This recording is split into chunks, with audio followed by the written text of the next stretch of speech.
large gatherings, Lindsay. Dr. Libby Roy, Cal Perry, Morgan Chesky, thank you all so much. And in Georgia, we're following the breaking news out of today from the state's top election official that they will now hand count every paper ballot cast in the presidential election.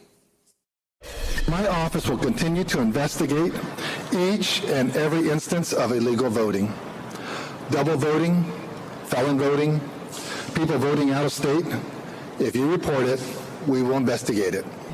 With the margin being so close, it will require a full by-hand recount in each county. This will help build confidence. It will be an audit, a recount, and a recanvass all at once. It will be a heavy lift.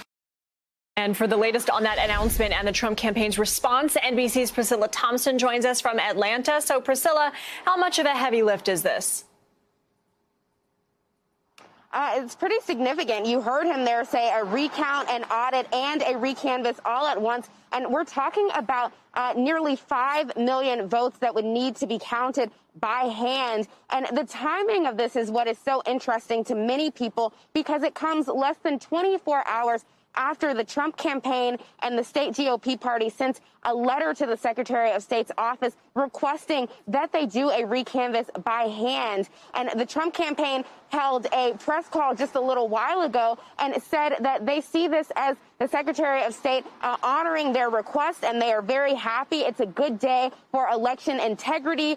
Meanwhile, though, we heard the Secretary of State saying earlier today that this decision was made independent of any sort of pressure that might have come from the Trump campaign or other Republican lawmakers here. The question that I think remains to be asked, though, the Secretary of State has said that this recount will be done by November the 20th.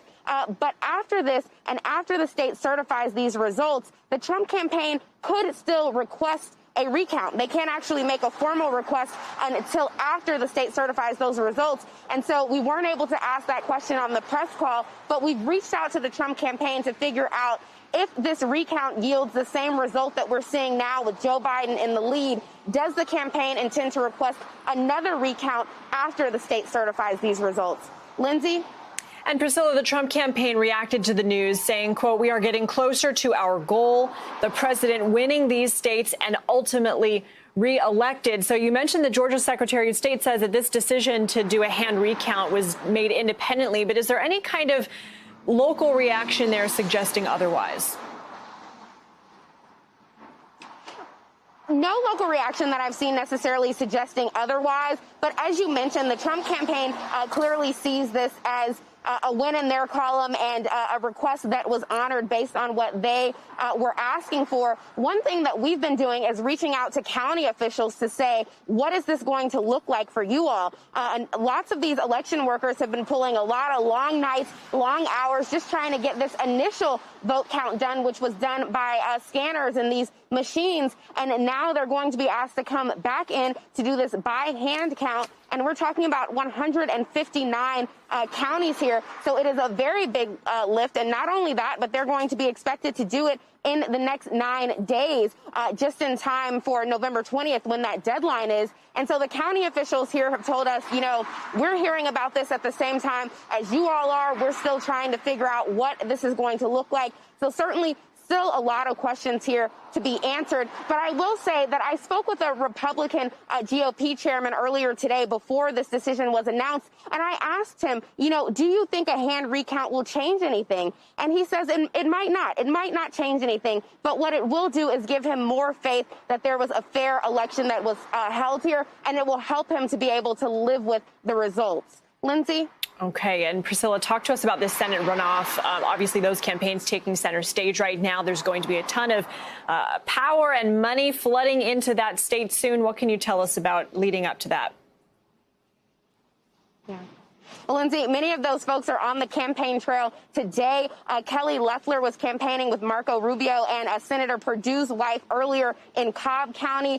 John Ossoff kicked off a 4-day tour across the state campaigning this week. So these are elections that are already underway. And I should point out that as this recount is taking place, people can start requesting absentee ballots for these Senate runoff elections now. Counties are supposed to begin sending those out next week. And so there is a lot going on here as it relates to the election. But already we're seeing the fundraising emails go out. Mitch McConnell imploring his supporters to donate. Stacey Abrams on the Democratic side raising more than $9.8 million from her supporters. So certainly tons of resources, tons of money that is about to flood into this race. And that's in addition to everything else going on here in Georgia, Lindsay. Indeed. All right. Thank you so much, Priscilla Thompson. The markets are still rallying, and the Dow is challenging its record high based on vaccine news and a look forward at the possibility of increased consumer spending. Senior business correspondent Stephanie Ruhle joins us now.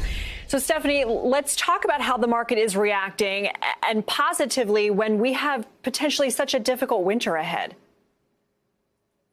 Well, it's really interesting. When you look at the markets, they're really forward-looking. They're thinking about where are we in 9 months, in 10 months from now. And with the idea that we will have a vaccine in 6 or so months, you're seeing the markets soar, in part because think about all of the money. And granted, we know that there are over 10 million Americans that are currently on unemployment, but there are also a lot of Americans that are able to work from home, that are still working, and they've saved an awful lot of money. Markets see this and consider the pent-up consumer spending demand that when we get through this, and for the first time, we're seeing a spotlight that we may get through this with a vaccine. So the markets are saying we're looking at that money people are going to spend months from now. But here's what's really interesting. The markets are completely ignoring the fact that we have a president who has not yet accepted the results of his election. We have a president-elect who's not getting intelligence briefings and the information needed for this peaceful transfer of power. The markets are shrugging that off. The markets are also shrugging off the fact that COVID is on the rise. You've been talking for the last few minutes to different reporters in cities where they're at maximum capacity of morgues. We've got a record number of people that are testing positive, but also hospitalizations. And it's surprising to a lot of people out there that the markets don't seem to mind this. Because don't forget, Lindsay, we're going to see more and more restrictions across states. And look at your own life and my life. I'm not spending money. I'm not going out that much. So sure, I'm saving.